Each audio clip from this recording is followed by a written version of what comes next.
శ్రీ గురుభ్యో నమః. శ్రీకృష్ణ గురు చరణ సన్నిధి శ్రీ కొత్త రామకోటయ్య తాతగారి స్మృతులు అనే గ్రంథంలోని అంశాలను చెప్పుకుంటూ ఉన్నాము. అందులో భాగంగా భాగ్యపురిలో యోగ భాగ్యము అనే అధ్యాయంలోనికి మనము ప్రవేశిస్తూ ఉన్నాము. పున్నయ్యశాస్త్రి గారు చెబుతూ ఉన్నారు, 1990 జూన్లో నేను అద్దంకి నుండి సత్తెనపల్లి ప్రభుత్వ జూనియర్ కళాశాలకు బదిలీ అయితిని. 14/7/90 మిత్రులు శ్రీ చల్లా బ్రహ్మానందరెడ్డి గారి ద్వారమున తాతగారు నాకొక సందేశము పంపిరి. వారు హైదరాబాదు వెళ్ళుచున్న సందర్భంలో నేను కూడా వారిని అనుసరించవలెనని, కానీ నేను అనారోగ్య కారణము వలన వారి వెంట హైదరాబాదు వెళ్ళలేకపోయాను. జీవితంలో మహాభాగ్యమైన అవకాశము జారిపోయినది. వారు ప్రసాదించే యోగానుభూతిలో పాలు పంచుకొనుట జరగలేదు. నేను సత్తెనపల్లిలోనే ఉండిపోయాను. కానీ వారి కృప వలన హైదరాబాదులో వారు నిర్వహించుచున్న ప్రార్థనా సమావేశములలో నేను కూడా పాల్గొన్న తృప్తి కొంతమేర పొందితిని. తాతగారు హైదరాబాదులోని నల్లకుంట శంకర మఠమున ప్రార్థనా సమావేశములు నిర్వహించిరి. వీనికి ఏర్పాట్లు చేసిన వారు శ్రీ రాధాకృష్ణమూర్తి గారను సాధకులు. ఈ సమావేశములలోని దివ్య వైభవ వైచిత్రిని గూర్చి నేను తాతగారిని కలిసిన సందర్భమున నాకు వారు వివరించారు. సుమారు 1000 మంది సాధకులు ప్రేయరుకు వచ్చిరట. వీరిలో రోగార్తులు, ఆపన్నులు, చిక్కుల్లో ఉన్నవారు, అశాంతులు, జిజ్ఞాసువులు, ముముక్షువులు, అన్ని రకాల వారు ఉన్నారు. సామాన్యముగా తాతగారు ఇంతవరకు తన వద్దకు వచ్చి ప్రేయరులో పాల్గొని వారితో విడివిడిగా భాషించి వారి బాధలను ప్రేమతో వినేవారు. వీరెల్లరికీ క్షేమము కలగవలెనని మాస్టర్ సివివి గారికి, గురుదేవులకు వేడుకోలును సమర్పించుకొనిడివారు. ప్రభాకర గురుదేవుల ప్రాథమికమగు ఉపదేశమును తూచా తప్పక పాటించుచు ప్రార్థనలో ఎల్లరి సుఖమును ప్రగాఢముగా కాంక్షించుచుండెడివారు. గురుదేవులకు ఆర్తులను గూర్చి అర్జీలు సమర్పించుకొనిడివారు.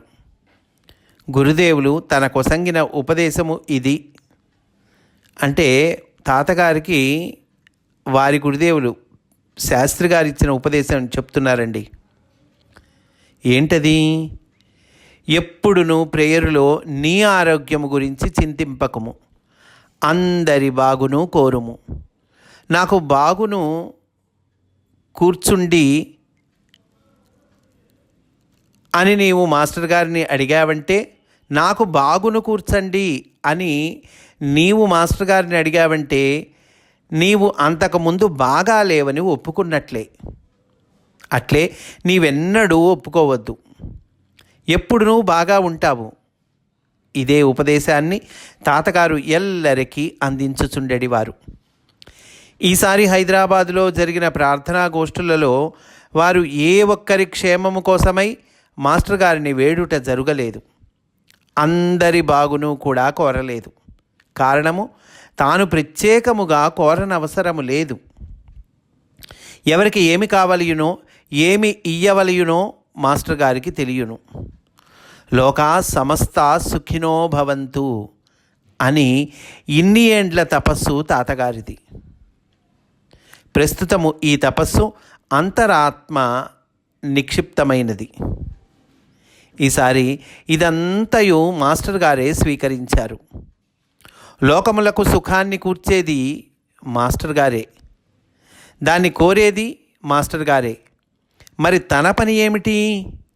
మాస్టర్ గారికి పరిపూర్ణ శరణాగతి నొంది ఊరక చూచుచుండుట అనగా తన స్థానమెచ్చట. మాస్టర్ గారి అందే తానని ఇక వేరుగా లేరు. ఈ సందర్భమున ప్రభాకర గురుదేవులు తనకు ఈ స్థితిని అనుగ్రహించిరి. ప్రేయర్కు వచ్చిన వారెల్లరికీ ప్రేయరు అయిపోయిన పిమ్మట తాతగారి విభూతి పెట్టడివారు. ఎవరిని కూడా వారి ఆరోగ్యము మున్నగు విషయాలను అడిగడివారు.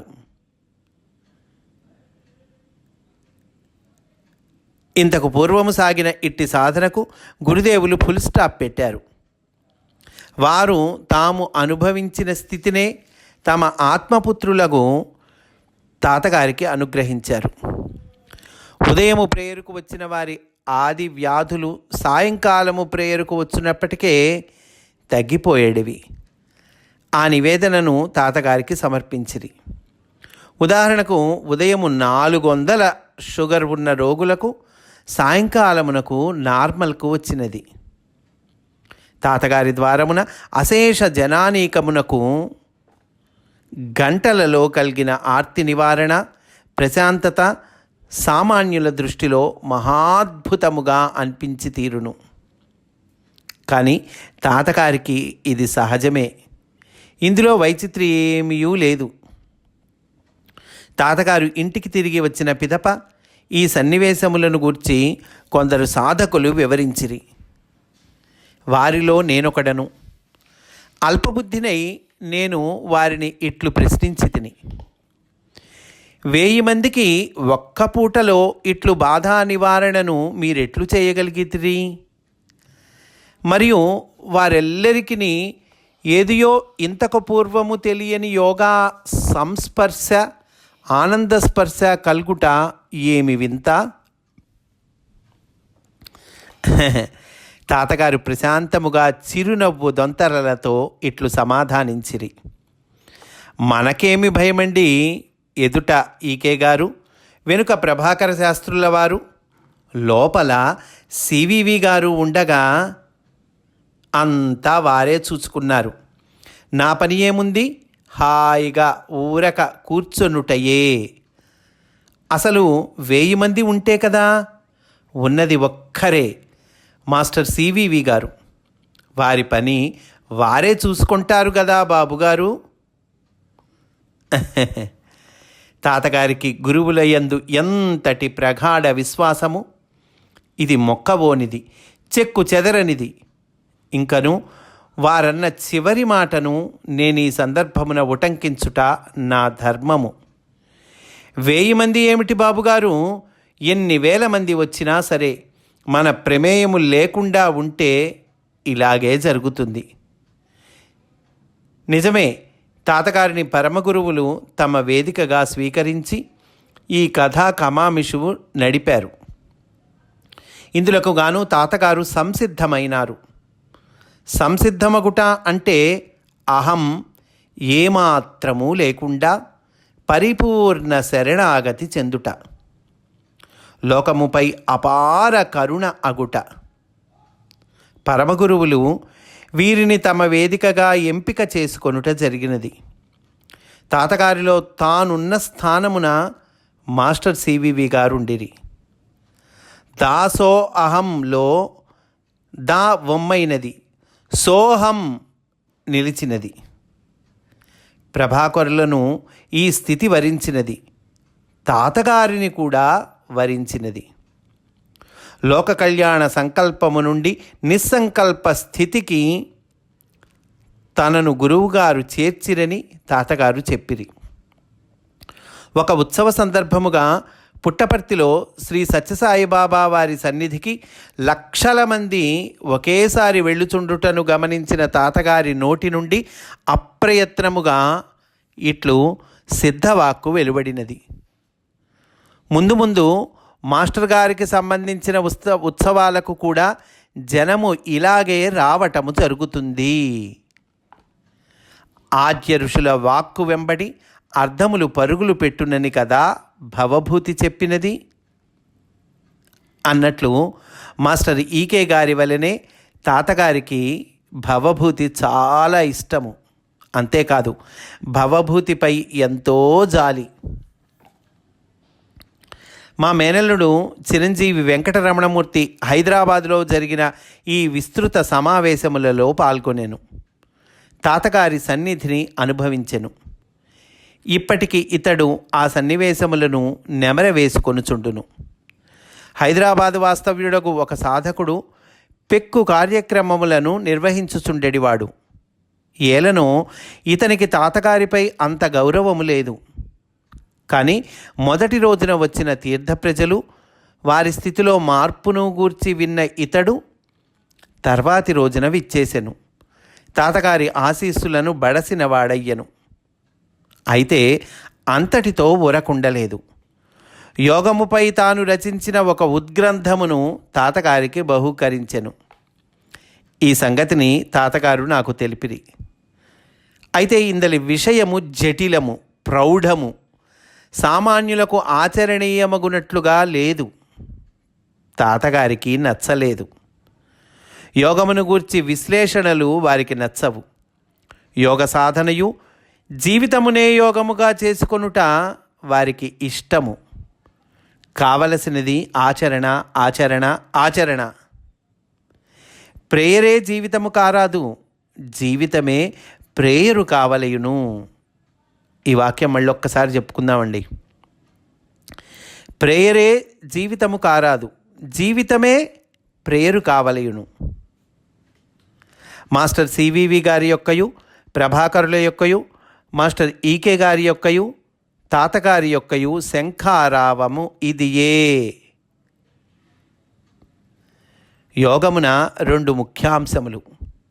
ఒకటి, గురువును అంతర్యామియగు పరబ్రహ్మముగా ఎరిగి పరిపూర్ణ శరణాగతి నందుట. ఇది మొదటి అంశం అటండి. మరి రెండో అంశం ఏంటి? ఆ గురువునే అంతటా అందరిలో దర్శించి సేవించుట. అది రెండో అంశం అంటండి. భృక్తరహిత తారక రాజయోగమనగా ఏమి? ప్రేమయోగము. అవ్యాజమగు విశ్వ విశాల ప్రేమ ఉన్న చోట భృక్తము అనగా బంధము సడలును. అంటే అవ్యాజమైనటువంటి ప్రేమ, ఏ కారణము లేకుండా ప్రేమిస్తామే అదండి అవ్యాజం అంటే. అవ్యాజమగు ప్రేమ, విశ్వ విశాల ప్రేమ ఉన్న చోటట భృక్తము అంటే బంధము సడలిపోతుందటండి. అదట భృక్తరహిత తారక రాజయోగం అంటే. ఇంకా సింపుల్గా ఏం చెప్పారు మనకి? భృక్తరహిత తారక రాజయోగం అంటే ప్రేమయోగము అన్నారండి. ఒకసారి అనంతకృష్ణ గారు పెదముత్తీవిలో గురుదేవులు జరిపిన యజ్ఞమున పాల్గొనిరి. తాతగారికి బాబుగారి ఎడబాటు బాధ కలిగించినది. తాతగారికి అనంతకృష్ణ గారు పెదముత్తేవిలో యజ్ఞములో పాల్గొనుట ఇష్టమే. అచ్చట కూడా యతీంద్రుల వారి సన్నిధిలో అనంతకృష్ణ గారు తపస్సాధనలో పురోగమించుచున్నారను భావము వీరికి కలదు. అయినను ఆ అనుబంధము అట్లనిపించెను. నేను తమ ఊరు మీ వద్దకు ఫలానా రోజు వచ్చుచున్నాను, ప్రేరు గోష్ఠి ఏర్పాటు చేయండి అని తాతగారే కొందరికి ఉత్తరాలు వ్రాసేవారు. తమకు గుర్తింపు రావాలని కాదు, సాధకులలో యోగ దీప్తిని ప్రజ్వరిల్వ చేయుటకును. గురువుగారి ఆశీస్సులను అచటి వారికి అందించుటకు, ఆర్తులకు నివారణ కలిగించుటకు అట్లు వ్రాసడివారు. అట్లు ముందుగా వ్రాసి కాకినాడ, రాజమండ్రి, కారంపూడి, మంగళగిరి, బెజవాడ, కరీంనగర్ మున్నగు కేంద్రములకు వెళ్ళిరి. ఒకసారి తాతగారితో కలిసి నేను బెజవాడలోని రాజేంద్ర ప్రసాద్ గారింట్లో బస చేసి తిని. అచట ప్రేయర్లు జరిగినవి. ఇది కొంత విడ్డూరముగా అనిపించవచ్చును, కానీ తల్లికున్న వాత్సల్యము అట్టిది. ఆకలిగొన్న పసివానికి తన వాత్సల్యమును స్తన్యముగా రూపొందించి ఈయవలయును అను ఆరాటము గల అమ్మ వంటి వారు తాతగారు. జ్ఞానామృతము, ప్రేమామృతము, యోగానందామృతము వీరి వాత్సల్య రూపములు. అట్లని శ్రద్ధా విశ్వాసములు లేని చోట అడుగుపెట్టేవారు కాదు. కానీ గురువుగారి సంకల్పమైనచో ఎవరినైనను కలిసి వారిలో శ్రద్ధా విశ్వాసములను పాదుకొల్పెడివారు. వారి దృష్టికి పరమధర్మమేది? గురువుగారి సంకల్పమును అమలు చేయుటయే. తమకని సంకల్పము లేదు అని అంటూ ఈ అధ్యాయాన్ని పూర్తి చేశారండి పున్నయ్య శాస్త్రి గారు. మనం కూడా ఈరోజు ఇక్కడితో పూర్తి చేసుకుందాం. రేపటి రోజున మనము దివ్య దృష్టి అనేటువంటి అధ్యాయంలోనికి ప్రవేశిస్తాము అని సవినయంగా మనవి చేసుకుంటూ స్వస్తి. వాసుదేవ.